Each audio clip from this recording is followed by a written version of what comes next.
Lesson 29.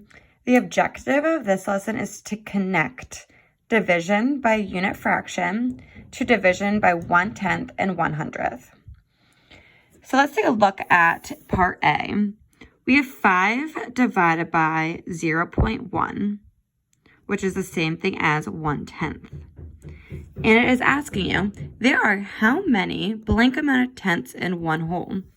So we have tenths times 1. 10 times 1 equals 10. So there are 10 tenths in one whole. There are blank tenths in 5 wholes. So we have our 10 times 5. 10 times 5 equals 50. So there are 50 tenths in 5 wholes. Part B, 8 divided by 0.1. There are blank amount of tenths in one whole. 10 times 1 equals 10. There are 10 tenths in one whole. But we're looking for 8 wholes. There are 10 times 8. There are 80 tenths in 8 wholes. Part C, 5.2 divided by 0.1. There are blank tenths in 5 wholes.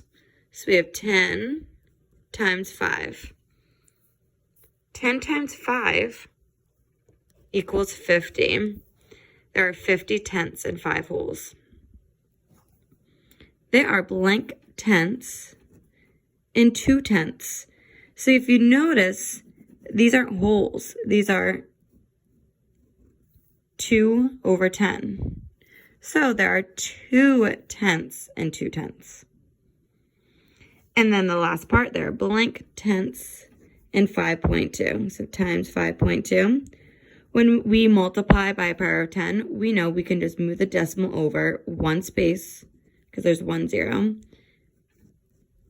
There are 52 tenths in 5.2. I want you to try part D on your own. It's just like the ones that we just did. I'm going to show you how to do E, because it's going to be the same thing for F, G, and H. E, 5 divided by 0.01. It's in the tenths place, hundredths place. So there are blank hundredths in one whole. 100 times 1.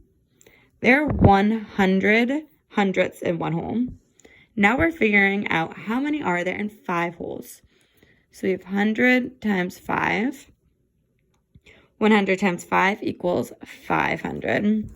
There are 500 hundredths in 5 wholes. Go ahead and solve F, G, and H on your own.